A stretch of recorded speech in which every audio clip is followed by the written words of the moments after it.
ਸਤਿ ਸ਼੍ਰੀ ਅਕਾਲ ਜੀ। ਲਾਹੌਰ ਸੈਂਟਰਲ ਜੇਲ੍ਹ ਦੇ ਵਿੱਚ 23 ਮਾਰਚ 1931 ਦੀ ਸ਼ੁਰੂਆਤ ਹਰ ਰੋਜ਼ ਦੀ ਤਰ੍ਹਾਂ ਹੀ ਹੋਈ ਸੀ। ਪਰ ਜੇਲ੍ਹ ਦੇ ਕੈਦੀਆਂ ਨੂੰ ਉਸ ਵੇਲੇ ਅਜੀਬ ਲੱਗਾ ਜਦੋਂ ਸਵੇਰੇ 4 ਵਜੇ ਹੀ ਜੇਲ੍ਹ ਦੇ ਵਾਰਡਨ ਚਰਨ ਸਿੰਘ ਨੇ ਸਾਰਿਆਂ ਨੂੰ ਆਪਣੀਆਂ ਆਪਣੀਆਂ ਕੋਠੜੀਆਂ ਦੇ ਵਿੱਚ ਜਾਣ ਲਈ ਕਹਿ ਦਿੱਤਾ। ਉਹਨਾਂ ਨੇ ਇਸ ਦਾ ਕੋਈ ਕਾਰਨ ਨਹੀਂ ਦੱਸਿਆ। ਉਹਨਾਂ ਨੇ ਸਿਰਫ ਇੰਨਾ ਕਿਹਾ ਕਿ ਉੱਪਰੋਂ ਆਦੇਸ਼ ਹੈ।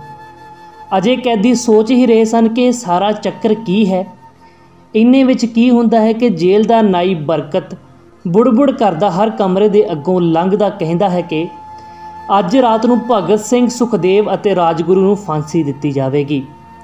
ਜੇਲ੍ਹ ਦੇ ਕੈਦੀਆਂ ਨੇ ਬਰਕਤ ਨੂੰ ਗੁਜ਼ਾਰਿਸ਼ ਕੀਤੀ ਕਿ ਉਹ ਫਾਂਸੀ ਤੋਂ ਬਾਅਦ ਭਗਤ ਸਿੰਘ ਦੀ ਕੋਈ ਵੀ ਚੀਜ਼ ਲਿਆ ਕੇ ਸਾਨੂੰ ਦੇ ਦੇਵੇ ਤਾਂ ਕਿ ਅਸੀਂ ਆਪਣੀ ਆਉਣ ਵਾਲੀ ਪੀੜ੍ਹੀ, ਆਪਣੇ ਪੋਤੇ ਪੋਤੀਆਂ ਨੂੰ ਦੱਸ ਸਕੀਏ ਕਿ ਅਸੀਂ ਵੀ ਭਗਤ ਸਿੰਘ ਦੇ ਨਾਲ ਜੇਲ੍ਹ ਦੇ ਵਿੱਚ ਹੀ ਸੀ। ਬਰਕਤ ਭਗਤ ਸਿੰਘ ਦੀ ਕੋਠੜੀ ਦੇ ਵਿੱਚ ਗਿਆ ਅਤੇ ਉੱਥੋਂ ਉਹਨਾਂ ਦਾ ਪੈਨ ਅਤੇ ਕੰਘਾ ਲੈ ਆਇਆ। ਸਾਰੇ ਕੈਦੀ ਇਹਨਾਂ ਚੀਜ਼ਾਂ 'ਤੇ ਅਧਿਕਾਰ ਜਮਾਉਣ ਲੱਗੇ। ਆਖਿਰ ਦੇ ਵਿੱਚ ਡਰਾ ਕੱਢਿਆ ਗਿਆ ਕਿ ਇਹਨਾਂ ਚੀਜ਼ਾਂ 'ਤੇ ਹੱਕ ਕਿਸ ਦਾ ਹੋਵੇਗਾ। ਆਖਿਰਕਾਰ ਸਾਰੇ ਕੈਦੀ ਸੁੰਨ ਹੋ ਗਏ ਅਤੇ ਉਹਨਾਂ ਦੀਆਂ ਨਜ਼ਰਾਂ ਕੋਠੜੀ ਤੋਂ ਸਾਹਮਣੇ ਜਾ ਰਹੇ ਰਸਤੇ 'ਤੇ ਗਈਆਂ, ਕਿਉਂਕਿ ਭਗਤ ਸਿੰਘ ਅਤੇ ਉਹਨਾਂ ਦੇ ਸਾਥੀ ਰਾਜਗੁਰੂ, ਸੁਖਦੇਵ ਨੂੰ ਫਾਂਸੀ ਲਗਾਉਣ ਦੇ ਲਈ ਉਸੇ ਰਸਤੇ ਤੋਂ ਲੈ ਕੇ ਜਾਣਾ ਸੀ। ਫਾਂਸੀ ਤੋਂ ਪਹਿਲਾਂ ਵੀ ਇੱਕ ਵਾਰ ਜਦੋਂ ਭਗਤ ਸਿੰਘ ਨੂੰ ਉਸੇ ਰਸਤੇ ਤੋਂ ਲੈ ਕੇ ਜਾਇਆ ਜਾ ਰਿਹਾ ਸੀ ਤਾਂ ਪੰਜਾਬ ਕਾਂਗਰਸ ਦੇ ਨੇਤਾ ਭੀਮ ਸੈਨ ਸੱਚਰ ਨੇ ਉੱਚੀ ਆਵਾਜ਼ ਵਿੱਚ ਪੁੱਛਿਆ ਕਿ ਤੁਸੀਂ ਅਤੇ ਤੁਹਾਡੇ ਸਾਥੀਆਂ ਨੇ ਲਾਹੌਰ ਮਸਲੇ ਦੇ ਵਿੱਚ ਬਚਾਅ ਲਈ ਆਪਣੀ ਅਪੀਲ ਕਿਉਂ ਨਹੀਂ ਪੇਸ਼ ਕੀਤੀ।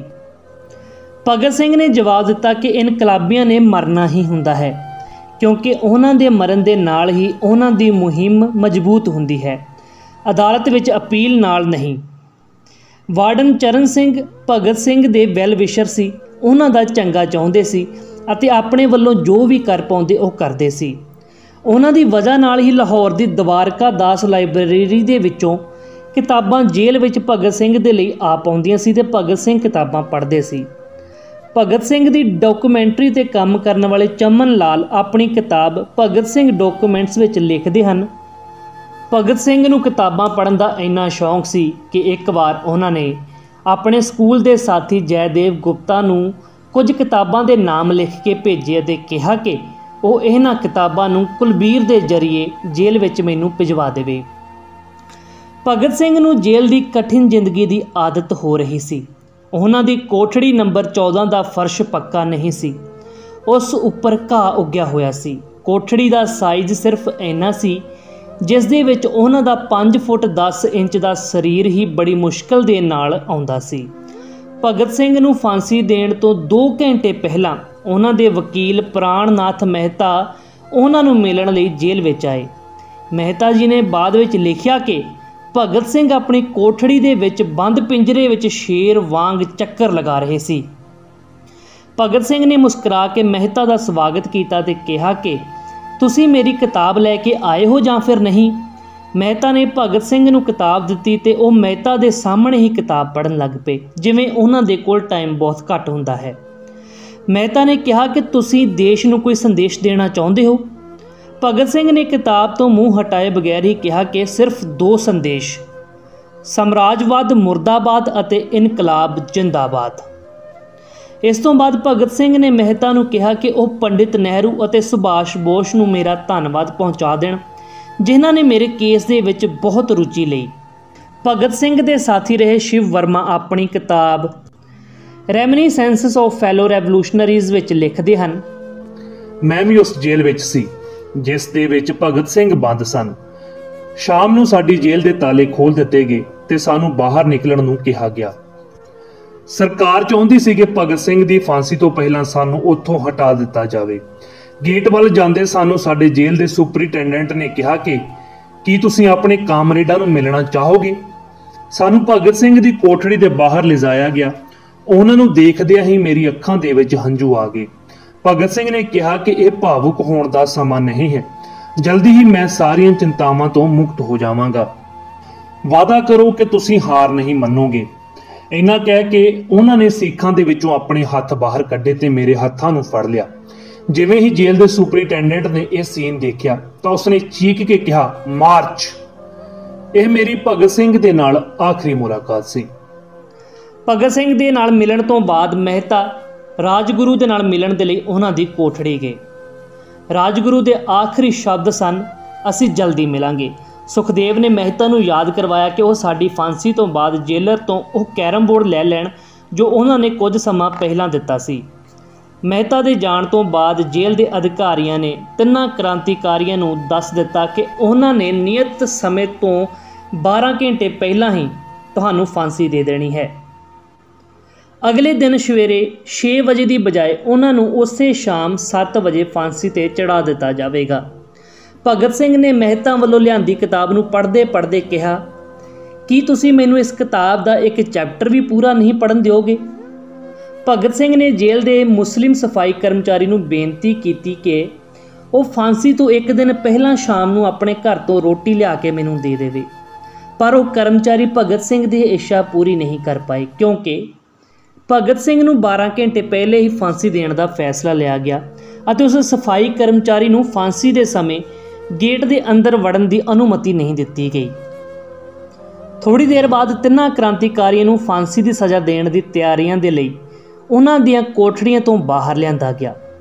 ਭਗਤ ਸਿੰਘ, ਰਾਜਗੁਰੂ, ਸੁਖਦੇਵ ਤਿੰਨਾਂ ਨੇ ਆਪਣੇ ਹੱਥ ਆਪਸ ਦੇ ਵਿੱਚ ਜੋੜੇ ਤੇ ਆਪਣਾ ਮਨਪਸੰਦ ਆਜ਼ਾਦੀ ਵਾਲਾ ਗੀਤ ਗਾਉਣ ਲੱਗੇ। ਕਹਿੰਦੇ, ਕਦੇ ਉਹ ਦਿਨ ਵੀ ਆਵੇਗਾ ਕਿ ਜਦੋਂ ਆਜ਼ਾਦ ਅਸੀਂ ਹੋਵਾਂਗੇ, ਆਪਣੀ ਹੀ ਜ਼ਮੀਨ ਹੋਵੇਗੀ ਤੇ ਆਪਣਾ ਹੀ ਅਸਮਾਨ ਹੋਵੇਗਾ। ਫਿਰ ਇਹਨਾਂ ਤਿੰਨਾਂ ਦਾ ਇੱਕ ਇੱਕ ਕਰਕੇ ਵਜ਼ਨ ਕੀਤਾ ਗਿਆ। ਇਹਨਾਂ ਦਾ ਭਾਰ ਪਹਿਲਾਂ ਨਾਲੋਂ ਵੱਧ ਗਿਆ ਸੀ। ਤਿੰਨਾਂ ਨੂੰ ਆਖਰੀ ਇਸ਼ਨਾਨ ਕਰਨ ਦੇ ਲਈ ਕਿਹਾ ਗਿਆ।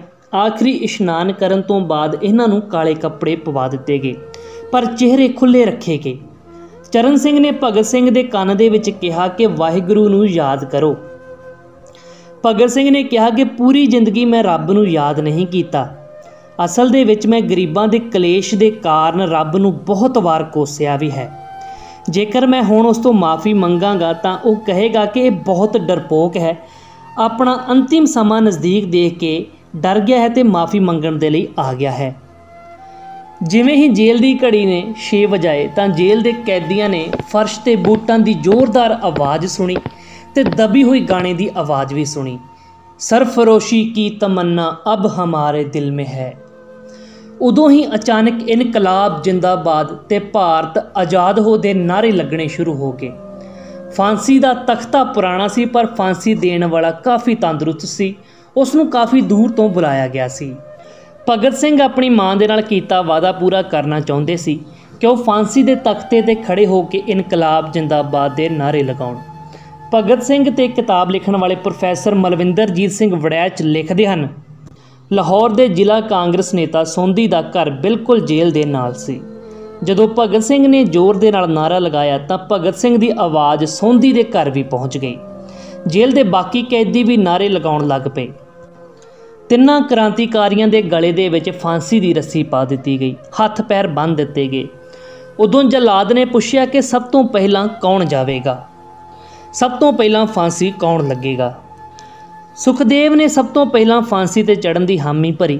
ਜਲਾਦ ਨੇ ਇੱਕ ਇੱਕ ਕਰਕੇ ਰੱਸੀ ਖਿੱਚੀ ਤੇ ਉਹਨਾਂ ਦੇ ਪੈਰਾਂ ਹੇਠਾਂ ਲੱਗੇ ਤਖਤੇ ਨੂੰ ਹਟਾ ਦਿੱਤਾ। ਕਾਫੀ ਦੇਰ ਤੱਕ ਉਹ ਨੌਜਵਾਨ ਤਖਤੇ 'ਤੇ ਲਟਕਦੇ ਰਹੇ।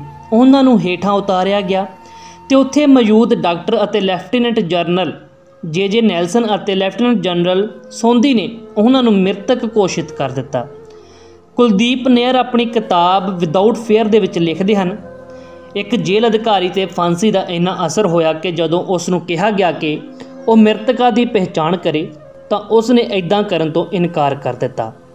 ਉਸ ਨੂੰ ਉਸੇ ਜਗ੍ਹਾ ਸਸਪੈਂਡ ਕਰ ਦਿੱਤਾ ਗਿਆ। ਬਾਅਦ ਵਿੱਚ ਇੱਕ ਜੂਨੀਅਰ ਆਫੀਸਰ ਨੇ ਇਹ ਕੰਮ ਕੀਤਾ।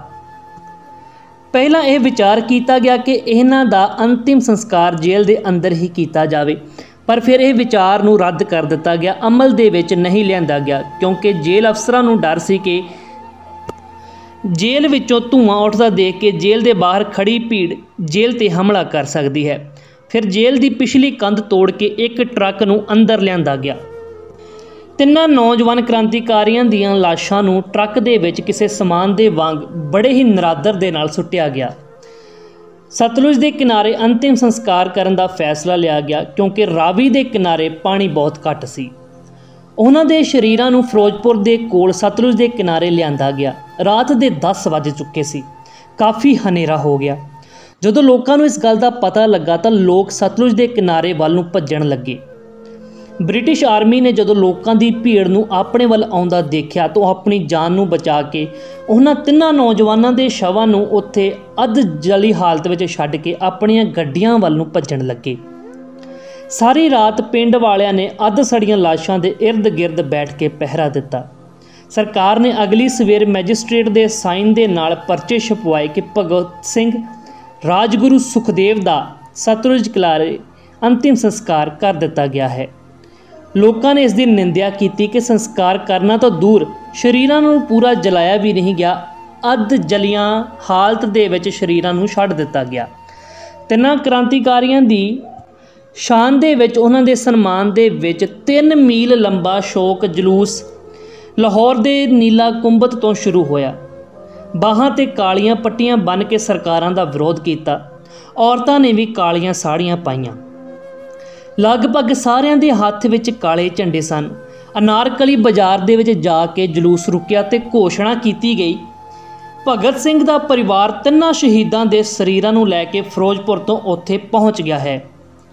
3 ਸ਼ਹੀਦਾਂ ਦੇ ਸਰੀਰ ਦੇਖ ਕੇ ਲੋਕ ਭਾਵੁਕ ਹੋ ਉੱਠੇ ਤੇ ਸਭ ਦੀਆਂ ਅੱਖਾਂ ਦੇ ਵਿੱਚ ਹੰਝੂ ਆ ਗਏ। ਦੂਸਰੇ ਪਾਸੇ ਚਰਨ ਸਿੰਘ ਵੀ ਜੇਲ੍ਹ ਦੇ ਵਿੱਚ ਫਾਂਸੀ ਤੋਂ ਬਾਅਦ ਆਪਣੇ ਕਮਰੇ ਦੇ ਵਿੱਚ ਹੌਲੇ-ਹੌਲੇ ਕਦਮਾਂ ਨਾਲ ਆ ਕੇ ਬੈਠਾ ਤੇ ਫੁੱਟ-ਫੁੱਟ ਕੇ ਰੋਣ ਲੱਗਾ। ਉਸ ਦਾ ਕਹਿਣਾ ਸੀ ਕਿ ਮੈਂ ਜ਼ਿੰਦਗੀ ਦੇ ਵਿੱਚ ਬਹੁਤ ਫਾਂਸੀਆਂ ਦੇਖੀਆਂ, ਪਰ ਪਹਿਲੀ ਵਾਰ ਇੰਨੀ ਬਹਾਦਰੀ ਦੇ ਨਾਲ ਮੌਤ ਨੂੰ ਗਲੇ ਲਗਾਉਣ ਵਾਲੇ ਨੌਜਵਾਨ ਦੇਖੇ। ਉਸ ਦੀਆਂ ਅੱਖਾਂ ਵਿੱਚੋਂ ਹੰਝੂ ਨਹੀਂ ਸੀ ਰੁਕ ਰਹੇ। ਉਸ ਸਮੇਂ ਸ਼ਾਇਦ ਹੀ ਕੋਈ ਅੱਖ ਹੋਵੇਗੀ ਜੋ ਰੋਈ ਨਾ ਹੋਵੇ।